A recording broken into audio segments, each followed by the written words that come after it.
Hey everyone. Hi Virgo. Oh, shoot. Alright, anyone new to Opal Oracle? Sorry, I just washed my hair. You know when it's too clean. Or you love clean. It feels good, but sometimes it doesn't do exactly what you want. Anyway, Virgo, welcome to mid-month. Welcome to Opal Oracle if you're new. Now, before we begin, I'm doing the same spread as I did in October. So, 5 cards. One is what is that you are desiring, or what it is that you want, what it is that you need, because they are different. What's helping, what's hindering, what the overall result of this time frame will be, what the overarching energy is, and then I also picked an extra card from the Mary L. Tarot, and you received the Nine of Swords. Now, in her deck, it's a bit different. I want you to kind of look at this. This card is going to represent, and we're going to pick one for each time frame until this Venus transit is done, because it's important. It's about love, you know. Who doesn't want love? But this is what we'll be learning, the energy of what you'll be going through and learning about, which, as you can tell, this is a bit different. You know, focus in on, for those of you who can see, be grateful. Don't mind my car, my buddy's borrowing it. She's old. But what is it that you focus on? You know, what part is it that you see? Now, I'd like to talk about this just for a second, because the Nine of Swords, you rule all the nines, okay? Stay there, please. It's okay. You rule all the swords. Interesting. We'll take that. Mercury, right? You're the hermit. You rule it. You rule the mind, if you want. You're in charge of your mind. You can make 9 swords can be a lot. That is a lot of mental power, okay? And it's all about which one.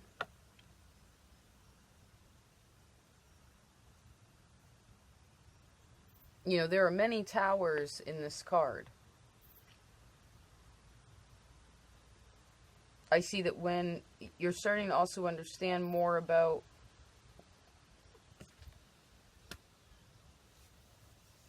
the power of your own mind, and how you can take 9 swords and do something really positive with them, or you can take 9 swords and do something really negative with them.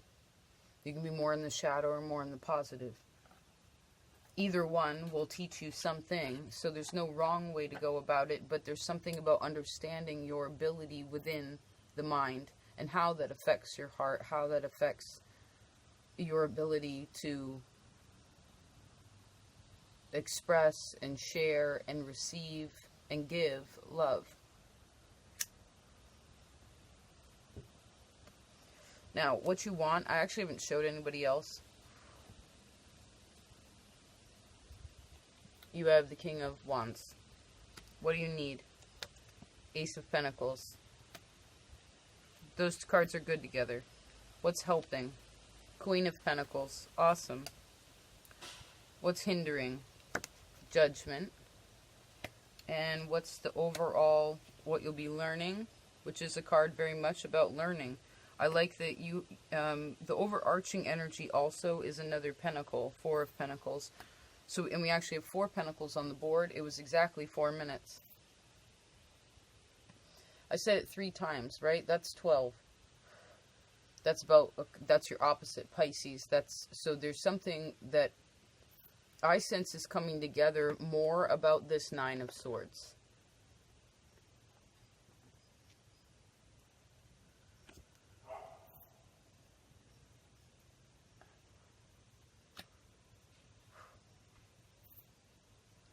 Okay, let me tune in a second.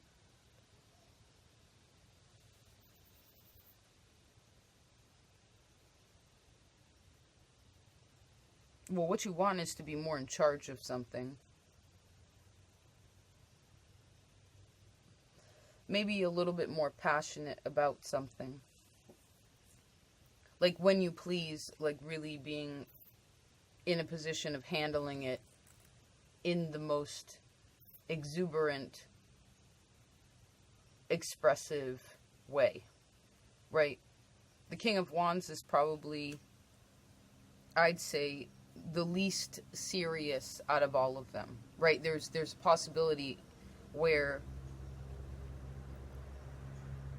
like, he would take this Nine of Swords and turn it into something spectacular, right? He would focus in and have a different understanding about it, whatever it is that he feels like is blocking, and use it to his advantage, right? Use his experiences to his advantage.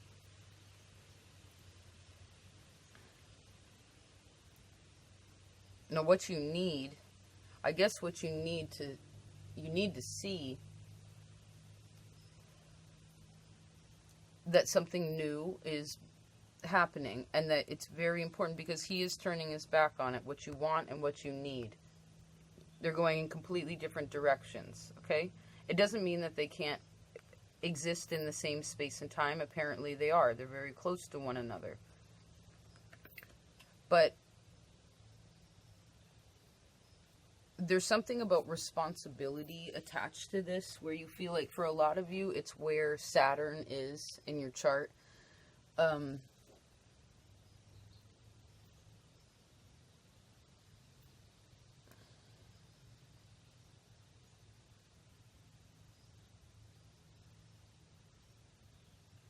I just keep thinking about, there's a doe that hangs out in the backyard, and she actually has two fawns. They're old enough now that they don't have spots anymore. They're starting to become their own thing, right? They're maturing.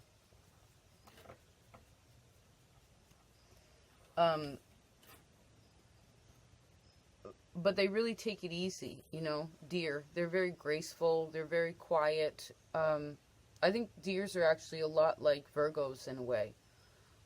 You know, they're very calculated. They're very,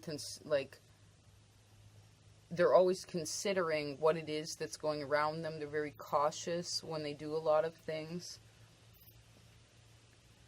But they're also very easily kind of, and don't take this in offense, but I'm just attaching this because I kept seeing this image. It's like deer can become very spooked very easily, but that's because they've been hunted before. Like, they remember. It's almost like a hereditary memory. So maybe this is something that you're starting to figure out, that maybe, because what I sense with this Nine of Swords also is you receive some sort of mental programming through your mother's side of the family.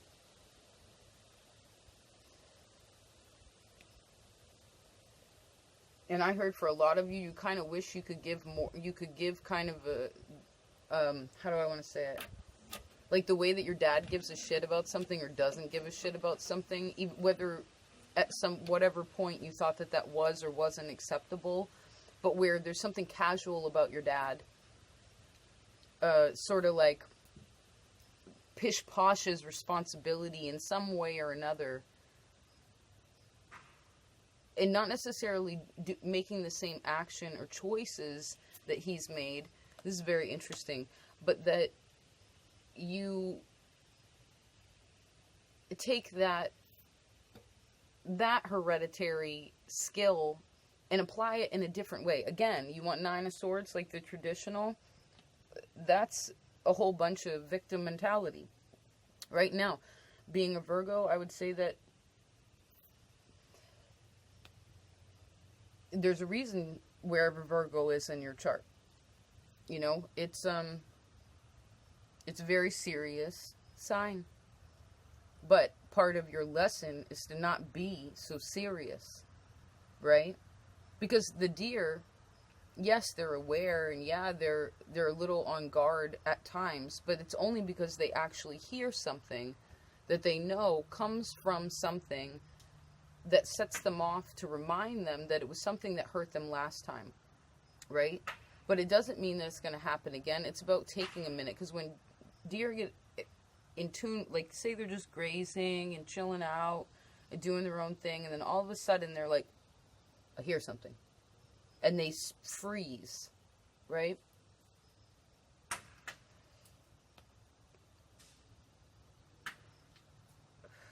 Now, trauma can do that, can make you freeze a bit, but how you solve trauma like that, and whatever level it may be, like, just checking in and being like, is that situation actually going on, or am I responding from a way that's habitual, right? Because you rule habits, you know, because the thing is say a hunter was there for whatever reason, or something was really trying to actually hurt that deer, or, you know, hurt its family, right? They're very protective of their family. They're, you know, it's a leash of deer, which if you think of a leash, they're all attached, you know, they're very family oriented. So the thing is when a deer wants to go, it goes. And nothing can catch a deer. Not really. Maybe a coyote could catch a weak deer, or wolf could catch a weak deer, but they'd never do that just to hurt it. It would do it because there was something wrong with it.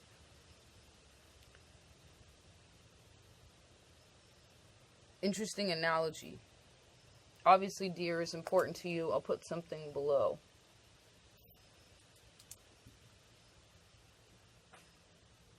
Now, what's helping you? Queen of Pentacles. Awesome. Well, it shows me that for most of you,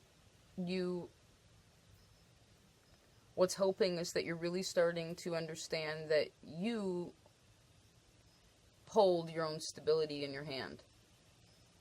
You know, you hold your stability in your hand. You hold your stability in your hand. You hold your stability in your hand. You hold your ability to feel good about yourself. That you hold your self-worth in your hand. No one can give that to you. I think you're starting to really, really get that. Okay? You also hold, like, I see with all these pentacles here, for most of you, your money is fine. If you're tight in it for some reason or another, or you feel like you are, then we got to check in on your spending habits, you know. Most people, we live in a very privileged time, you know. If you really think about it, life's much, much different now than it was. I'm not saying there aren't things that are wrong with the world, but that's not really the point. Most people don't have an excuse. If you have an excuse to why something can't happen, you're probably living in the past, right? And we've all felt like that. I mean, I felt like that. No diss, right? It was exactly 13 minutes. That's the death card.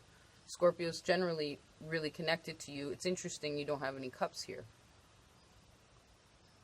We're also coming into Scorpio season. Venus also is in Scorpio, which is very serious, okay?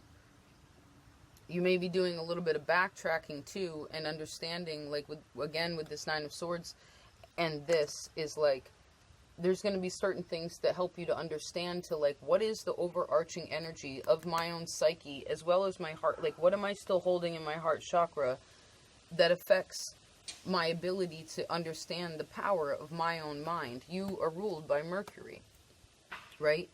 But if you let Mercury get out of the way, or have too much of it, then what happens is you get Mercury poisoning, in a sense. And that is when I think your hindrance becomes having inappropriate judgment about what the situation really is. Okay?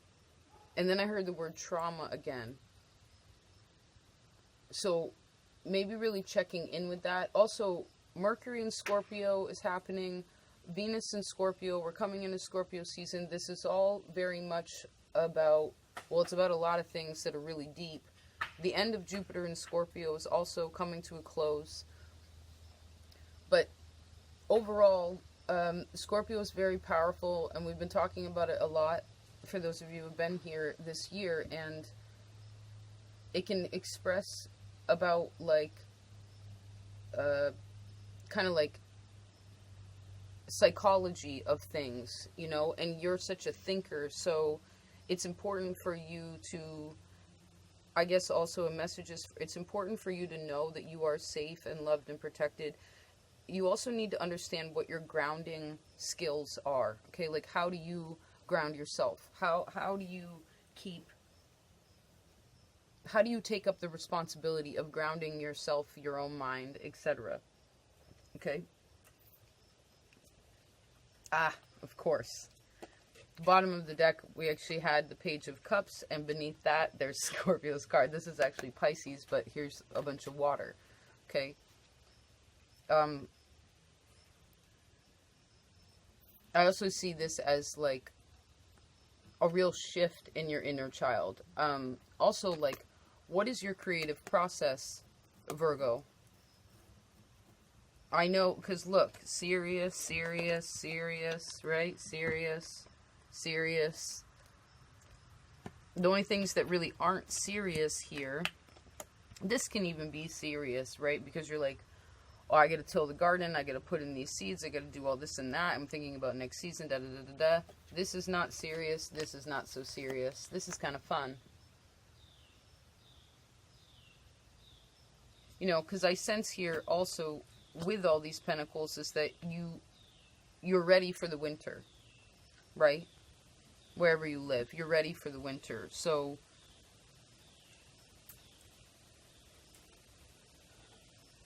and if what you really need is this Ace of Pentacles and you feel like you don't actually have it yet, which I sense most of you do have it, you could have another new thing coming, or you feel like you need something new.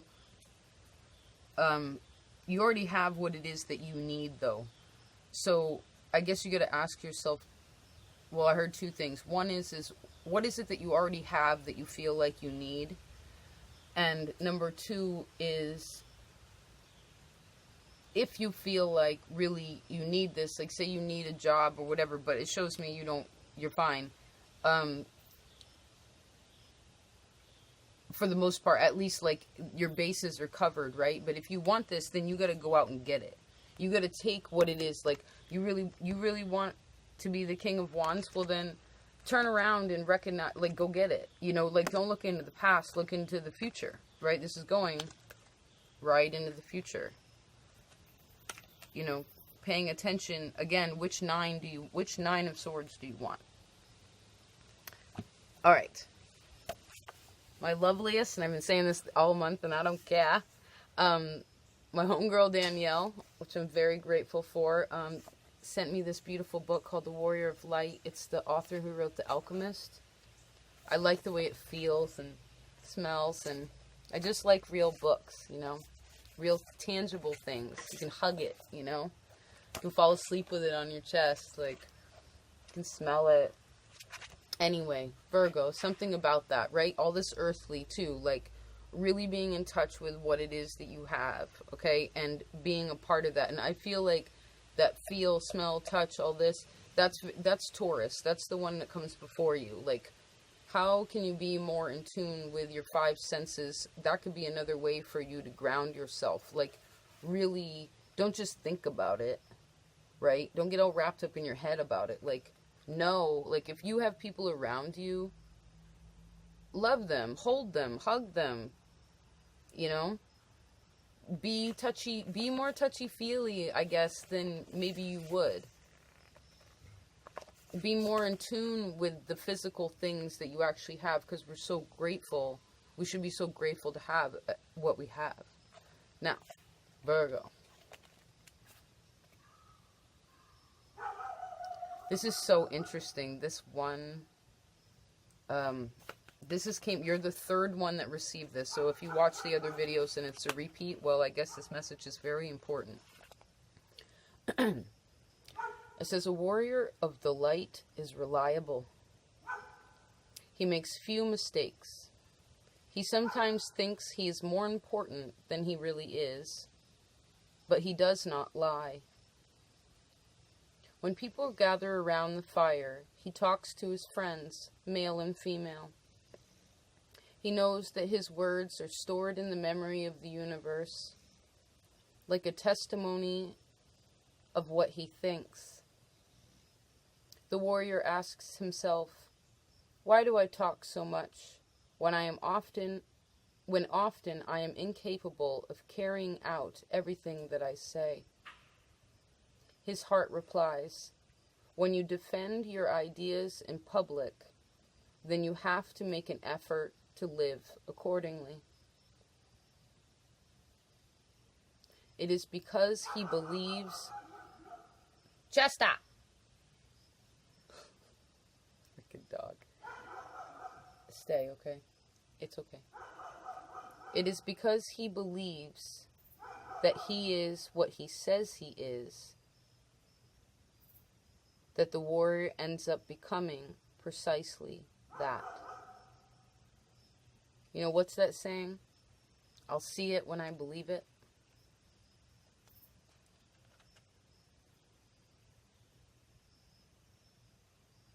And of course, as the other signs I mentioned, it's really, there's a lot here about, well, understanding the power of words and also doing what you say and saying what you do. Now, of course, this is for yourself, it's your reading, but it also relates to, you know, really appreciate those people that you have in your life that do what they say and say what they do. And I heard, don't try to pick them apart too much. Somebody else got this too, but it's Venus in Scorpio is like Mercury in Scorpio. There can be a lot of brash, raw communication, okay? And it's important to know that, well, don't burn any bridges that aren't necessary, okay? You know, maybe part of this, I sense for you, maybe this Venus retrograde is also touching base with folks that are connected to you, that you've sort of lost touch with, and also knowing and thinking about, like,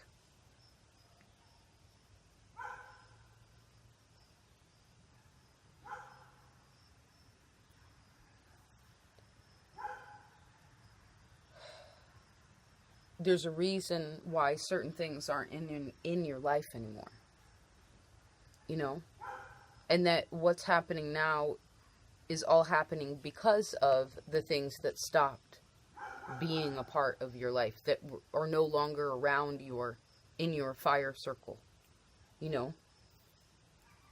Sure, you can still love them,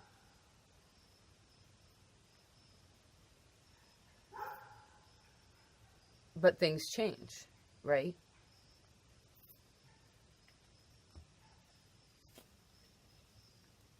That's what maturity is. That's what growing up is accepting that, right? Who we are, no matter what we look like or where we come from, or, you know, whoever that may be, you know, because that hindrance with the judgment there, like, I guess if and when, you know, maybe you want to check in with yourself too, and, you know, when you are thinking about things, I mean, you tend to kind of, I mean, depends what's in your chart, but you tend to think before you speak for the most part, but you also hold a lot in. And when you do finally say it, you say it so square that, and so much that people are like, it's intense, you know. So I heard, take it easy, because whenever we judge other people, what we're actually doing is saying that about ourselves, right? This is what maturity is understanding that. And I know you get that, but I guess that's something that needs to be known, because this could also be, you know, something you're dealing with. And